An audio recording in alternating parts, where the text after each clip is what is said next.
The Knicks are still looking to add more players to this roster. New York wants to build a very competitive training camp team. New York is looking at all young players with talent, including former Lakers center Trey Jemison III. We're going to break down all of these latest reports today. If you're enjoying the content, please hit that subscribe button and have notifications turned on so you don't miss any new content. And now, let's get started. The Knicks are interested in Trey Jemison III. The Knicks are not done yet. New York is planning more moves to build out the correct roster. The Knicks have already added a number of guards, and now New York is focused on adding a big man to their training camp roster. According to reports, New York has former Lakers center Trey Jemison III firmly on their radar. Shout out to Ian Bagley of SNY for giving us this following update. According to him, big man Trey Jemison III is among the players on New York's radar as they plan for camp. I would be surprised if the Knicks didn't bring another ball handler to camp to compete for a spot. Now you might be thinking, who exactly is Trey Jemison III and why should the Knicks be interested in him? Why is he a good pickup at center for New York? Here's a little bit more information about potentially the Knicks' next center in Trey Jemison III. Shout out to Sports Illustrated for giving us this following information. According to them, Jemison, 24 years old, split last season between the Lakers and their G League affiliate, South Bay, on a two-way deal. He appeared in 22 NBA games, averaging 2.6 points and 2.8 rebounds in 10.3 minutes, while providing physicality off the bench. In the G League, the 6'11" center posted 10.5 points, 7.8 rebounds, and 1 block per game. And remember, if Jemison goes to the Knicks training camp and he impresses everybody, but New York doesn't have a roster spot for him, they can always add him to their G League affiliate team. Shout out to Sports Illustrated for giving us this information as well. According to them, Jemison could step into the role vacated by 7'2" Moses Brown, who was dealt by the Westchester Knicks to the Grand Rapids Gold in a trade that brought back Bryson Warren and a 2026 first-round G League pick. Trey Jemison III could join a front court rotation already featuring Karl Anthony Towns, Mitchell Robinson, Ariel Hukporti, and Gerson Yabusele. Now, maybe you're like me. Maybe you're also looking for that one breakout game that he had where he scored a lot of points and looked like a legit NBA player. Well, if you were hoping for that game, don't worry, guys. I got you covered. Shout out to the official NBA G League account on the app X for giving us this following information. According to them, Trey Jemison was a force around the rim.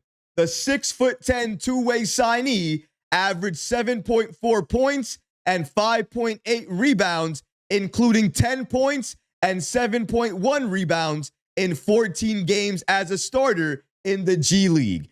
He also had 7 double-digit scoring games, including a career-high 24 points against the Washington Wizards when he was with the Memphis Grizzlies in an NBA, when he was with the Memphis Grizzlies in a legit NBA game.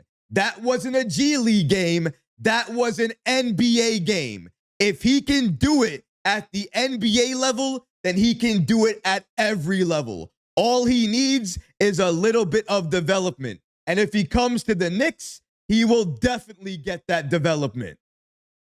And take this for what it's worth.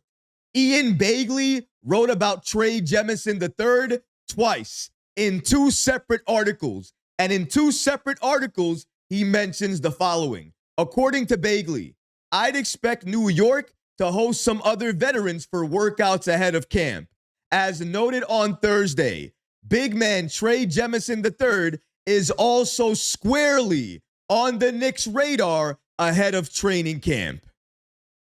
On a training camp contract, on an Exhibit 10 deal, are you kidding me? Absolutely. You bring this kid in and you see what he can do. We've already added a number of guards. Landry Shamet, Malcolm Brogdon, Garrison Matthews. We are legit fine at the guard spot right now. We don't need to add any more guards. We need to add more players with size. I would love to add more wings, and yes, I would love to add more centers. And at 6'10", if he's 6'10" at the center position, and clearly he can score, he can rebound, he can defend, he can get you blocks, everything you want to see from a center. And just looking at the Knicks roster, look who the Knicks have at center. Karl-Anthony Towns, Mitchell Robinson, Gerson Yabusele, and Ariel Hukporti. Now, let's think about something for a second. With Gerson Yabusele, he's likely going to be more of a 4 than a 5 with this Knicks team. With Hukporti, he's likely going to be more of a 5 with this team. If we have any injuries or any players out, how are the Knicks going to handle that? What are the Knicks going to do with that center position? Now, sure, they can take who they have, try to split minutes, and try to get the best out of each and every player playing the center position. Or what they could also do is have a backup plan. And a backup plan is somebody backing up all of these players at the center position. And who's a player that can do that? Trey Jemison III. He can rebound, he can block, he can score, he has height, he has athleticism, he is young, and he can still develop. All the things you want to see from a young center. Why not give this kid a chance if you're worried? Again, if you're worried about the center position. However, Ian Begley also throws a wrench in the possibility of Trey Jemison III actually getting a roster spot. Shout out to Begley for giving us this information. I took a couple of parts that he mentioned in a report and put it all together to showcase the point I'm trying to make. According to Begley, there will certainly be a competition in preseason for the open roster spot. If two of the veteran players separate themselves from the pack, the Knicks will have to trade one of their rostered players to bring on one of those vets. Certainly something to keep an eye on over the next few weeks. But New York already has depth at center. Karl-Anthony Towns, Mitchell Robinson, and Ariel Hukporti. So there is no room. And that is the unfortunate part for Jemison. There really is no room for him. A healthy Knicks team does not need Trey Jemison III. But that's the thing. A healthy Knicks team. Look at every single season, maybe the past 4 seasons. Our big men, do they normally last the entire season, or does something happen to them? Does some form of injury happen to them that causes them to miss a number of games? Because in my head, we normally have to deal with injuries. If we know we're going to deal with that, why not add more backups to the pool of centers that we have? But here's the other issue.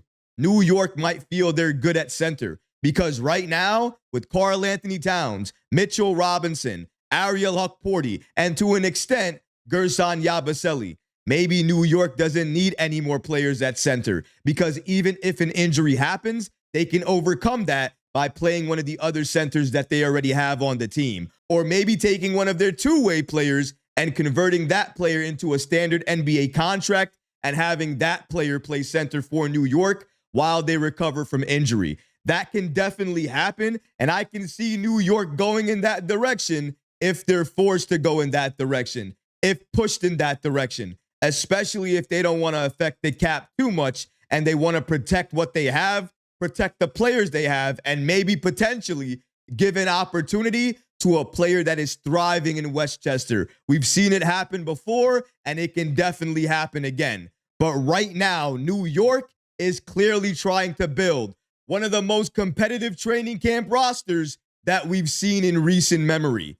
And I love that because the more competition you have in training camp, the better results you're going to get. You're going to push each and every player to be better, play better, and bring out the best versions of those players. Exactly what you want to see in training camp. And that's what Mike Brown deserves to see. He needs to see that to make the right decisions as head coach, to understand who he should play as the starting unit and who deserves playing time on the bench. Who's going to be part of that bench unit? What different rotations is he going to utilize? What type of lineups is he going to throw out there? What matchups is he going to play more toward? Is he going to go double big lineup off the bat? Is he going to continue to start Josh Hart? Is he going to start Miles McBride? Is he going to do something different? Something that nobody expected? That right there is excitement because nobody knows what's going to happen. And before that, each and every season before this season, we kind of understood what was going to happen and what we were going to see. This time around, we have no idea. And that makes me even more hyped, even more excited for the unexpected, for the unknown, because I know it's going to be good. I just don't know how good or how it's going to look like, but I cannot wait to see it. New York is building a stacked training camp team, and they already have a stacked roster with one goal in mind: NBA championship. And with a wide open Eastern Conference, they have a very good chance of accomplishing that goal. But what about you guys? What do you think about the Knicks being interested and having firmly on their radar former Lakers center Trey Jemison III? Let me know how you feel about that in the comment section below, guys, because honestly, I would love to hear from you. But that's going to do it for this episode. I hope you enjoyed it. And if you did, go ahead and smash that like button, leave a comment below. And of course, guys, please subscribe to the channel. Until next time, Knick fans, take care of yourself, your families, and each other. And a big shout out to channel sponsor FanDuel for helping to sponsor this video. Peace and love.